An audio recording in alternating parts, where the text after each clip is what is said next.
Hello everyone, I'm Dr. Sue Morter from Morter Institute for Bioenergetics. I have a question for you.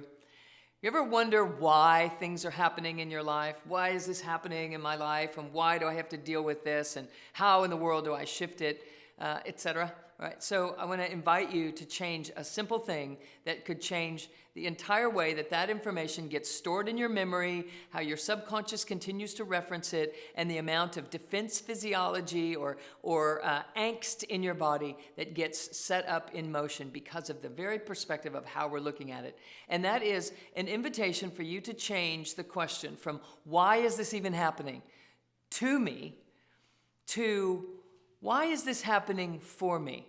What is it that is happening in this situation that is actually in my favor? What is it that I'm supposed to see here that is going to awaken me to a greater amount of my own magnificence if I just could learn to look at it differently? What is the universe calling up and out of me at this time that is in my favor? Now, it's quite an interesting thing to consider doing that when you've just lost your job or your spouse has just walked out on you again, or there's some kind of stress or strain that you're witnessing on the news. Why is this happening in our world, etc. I'm going to invite you into an entire paradigm shift and looking at life completely from a different perspective, because we have the opportunity to change our life experience if we do so. So I want to invite you into this idea that I call the bus stop conversation. If we start to look at everything that is happening in our lives as if there is something that is happening that is trying to prod me awake, is trying to nudge me into my greatness, and if I don't look at it at this time, I'm going to go down the road again and have another set of circumstances that are just hard to deal with, something I'm going to have to forgive later at some point when I'm exhausted of holding my grudge. I'm tired of living under the confines of life not going in my favor, of things never stacking up for me, but always against me, one thing after another. It's always something. Those kinds of thought patterns are limiting your life experience in a profound way. And just by simply shifting our perspective, our come from, how we're looking at them, it can change our entire life. It will not only change our life experience and the amount of joy and abundance that we get to engage in, it will also change our health. Because when you perceive yourself to be under attack, your body kicks in to attack mode, and you're constantly pumping adrenaline into your system, and the thyroid gets exhausted, and the next thing you know, you've got immune deficiencies, and you're prone for injury, and your body is exhausted. You have a difficult time getting up in the morning, and you can't wait to get to bed at night. Some people are taking medications to wake up. Other people are taking medications then to shut down at the end of the day, all because we're interpreting life as if it's against us instead of for us. And I just want you to get this. Life is in your favor, period. There are no exceptions to that. So just think about it this way. So there's this thing that I call the bus stop conversation. It's kind of like a soul contracts idea that we agree before we come in here to have certain experiences, to awaken ourselves to certain aspects of our soulful self, our big, highest truth that no other set of circumstances could possibly prod us awake in, except for the ones that we find ourselves in. So we go to the bus stop to catch the bus, to come into this life experience on planet Earth. And while you're hanging out at the bus stop, you have a conversation with the people who are there. And you basically are saying, you know, I want to have a huge experience of forgiveness, for example, because I hear that this forgiveness thing is a really awesome experience, and so I'm going in. I'm going to go in. I've saved up my money for my ticket, and here I am at the bus stop getting ready to catch the bus to go in. I'm going to have a big old level 10 experience of forgiveness. I'm not just going to go, you know, the 2 or 3 or level 4 kind of idea. I'm going gangbusters. I'm going to go for the gusto. So people at the bus stop are like, wow, that's a pretty awesome, amazing experience that you're signing up for. How are you going to do that? And you say, well, I guess I'm going to have to experience something that is kind of nearly unforgivable. And then I'm going to live life for a while under this impression that that thing never should have happened in the first place. And as I go along in life thinking that in the back of my mind, that it never should have happened, that it was wrong, that people shouldn't behave that way, it was unfair, unright, not appropriate in any form, I'm going to feel a contraction in my life. I'm going to feel like I'm living in a smaller reality than if I were to walk around thinking of possibilities and thinking that I'm loved and supported all the time. Right? So you can kind of get the feel for this.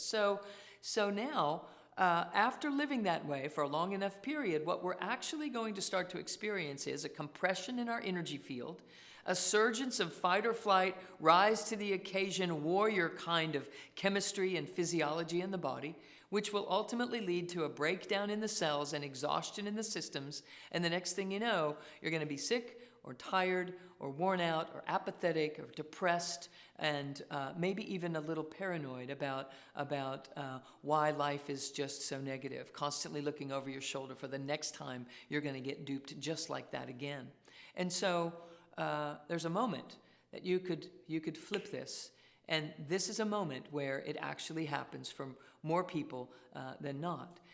I would like it to happen sooner than this for people, but here's a way that our life kind of unfolds in a natural sense. We get sick and tired, and we start looking around for another alternative. And at some point, we drop into this state of forgiveness.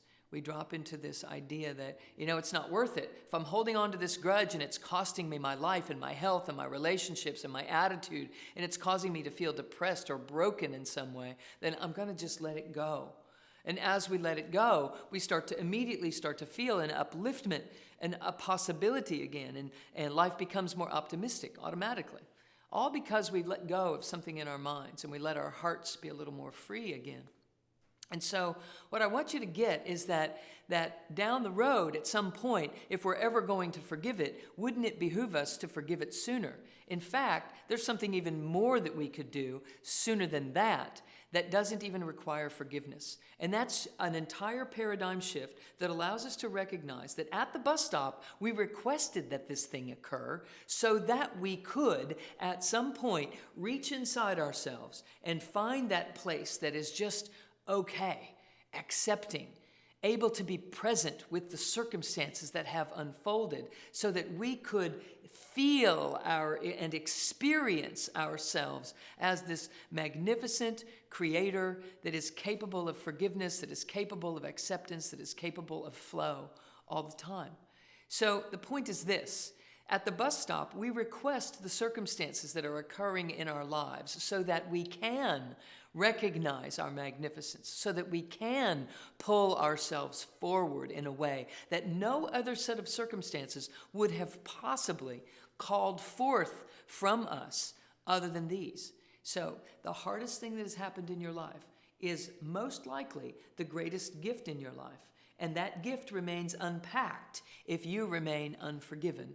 If you remain observing it as though you are a victim and that this thing happened to you and that it never should have happened, as long as we continue down the road focusing on it in such a fashion, we live on what I call the backside of the model, trapped inside this victimized perspective.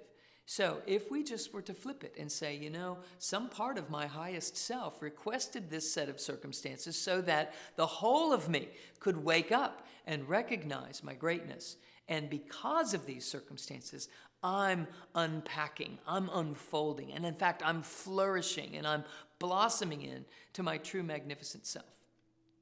So if this is the case, then you'll also start to see that the people and the circumstances that have been the hardest for you, the person that is the most difficult to forgive, for instance, inside of one of those circumstances perhaps in your life, actually at the bus stop was the one who raised their hand when you said, I, in fact, am going to need someone to do something that's nearly unforgivable.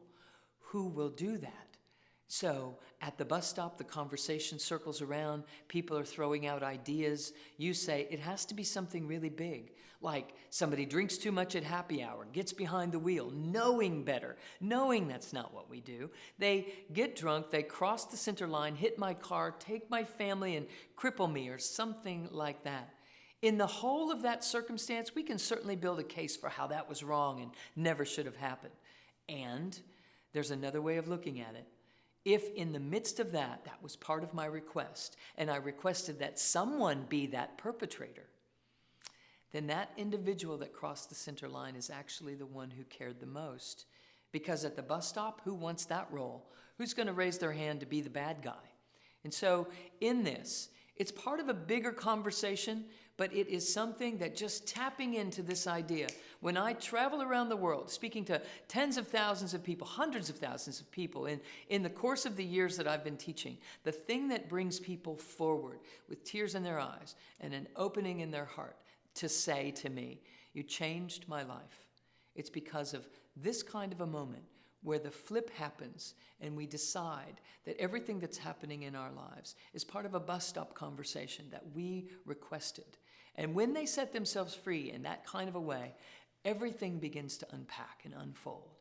So I have lots of other examples of how people have experienced and flipped their lives through this bus stop conversation in the Energy Codes book, a 7-step system for awakening your spirit and healing your body and truly learning to live your very best and empowered life. And you can order the book at drsuemorter.com/order the energy codes. I look forward for you discovering how the bus stop conversation can free you up in a multitude of ways, reframing how your past has actually been leading you to the most magnificent present and future you could imagine.